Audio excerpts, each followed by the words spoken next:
Hello friends, मेरा नाम है नवीन कुमार और आप सभी का मेरे चैनल भाग्यश्री में बहुत बहुत स्वागत है।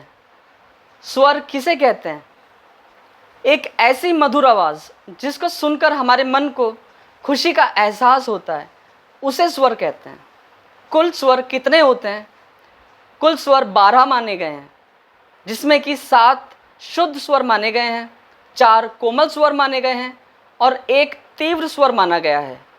तो आइए हारमोनियम के माध्यम से मैं आपको इन 12 स्वरों के बारे में और अच्छी तरह से समझाता हूँ। किसी भी राग, गीत, गज़ल में शुद्ध, तीव्र या कोमल स्वरों का प्रयोग हो सकता है, मगर इन सब स्वरों में से सबसे महत्वपूर्ण स्वर सा को माना गया है। सा स्वर के बिना किसी भी राग, गीत, गज़ल को बजाना तो दूर, उसकी कल्पना करना भी नामुमकिन है। सा स्वर से ही हम अपने गाने का या बजाने का स्केल डिसाइड करते हैं। जिस की को हम अपना सा स्वर मान लेते हैं, उसी सा स्वर से या उसी की के मदद से हमें ये पता चलता है कि बाकी के शुद्ध स्वर, तीव्र स्वर, कोमल स्वर को किन किन कीज पर बजाना है। आप सभी को समझाने के लिए मैंने अपना सा स्वर फर्स्ट वाइट की को माना है।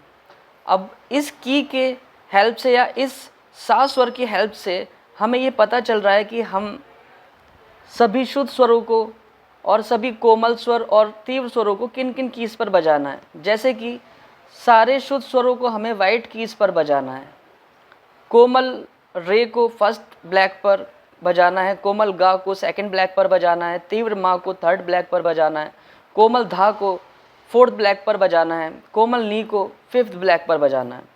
आइए अब हम इन 12 स्वरों को बजाकर सुनते हैं। सा,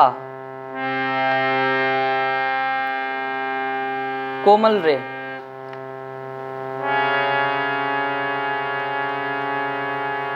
शुद्ध रे,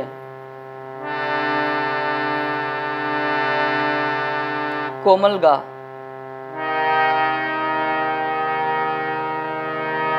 शुद्ध गा,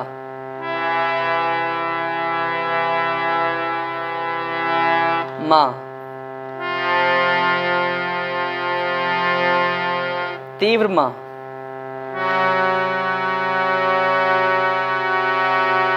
पा, कोमल धा,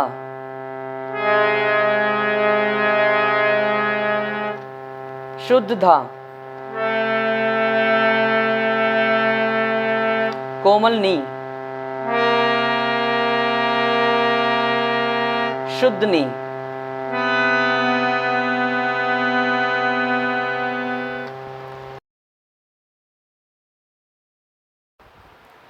चल स्वर और अचल स्वर कौन से होते हैं?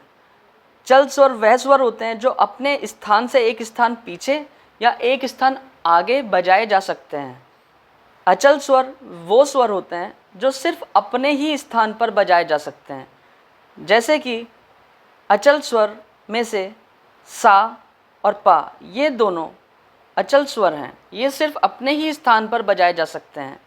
और चल स्वर में से जैसे कि रे को हम एक स्थान पीछे भी बजा सकते हैं, गा को हम एक स्थान पीछे भी बजा सकते हैं, मा को हम एक स्थान आगे भी बजा सकते हैं, धा को हम एक स्थान पीछे भी बजा सकते हैं, नी को हम एक स्थान पीछे भी बजा सकते हैं। तो चल स्वर और अचल स्वर इन्हें कहते हैं।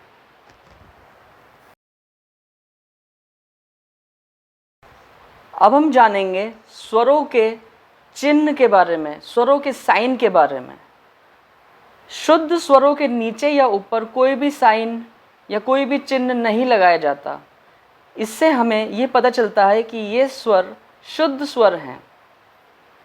कोमल स्वरों के नीचे जैसे कि कोमल रे, कोमल गा, कोमल धा, कोमल नी के नीचे एक छोटी सी लाइन को बनाया जाता है, जिससे ये पता चलता है कि ये कोमल रे, गा, धा और नी है। तीव्र मा के ऊपर एक छोटी सी लाइन बनाई जाती है, जिससे कि ये पता चलता है कि ये तीव्र मा है। तो ये हैं स्वरों के चिन्ह।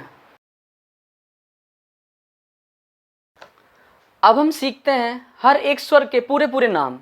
जैसे कि सा को षडज कहते हैं, रे को ऋषभ कहते हैं, गा को गंधार कहते हैं, मा को मध्यम कहते हैं, पा को पंचम कहते हैं, धा को धेवत कहते हैं, नी को निषाद कहते हैं।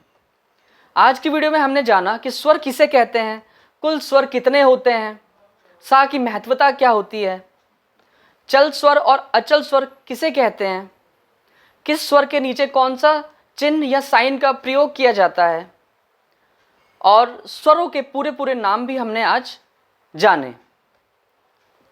हारमोनियम सीखने के लिए मेरे चैनल को सब्सक्राइब करें, वीडियोस को लाइक करें, ज़्यादा से ज़्यादा शेयर करें। तो मिलते हैं अपनी नेक्स्ट वीडियो में एक नए टॉपिक के साथ।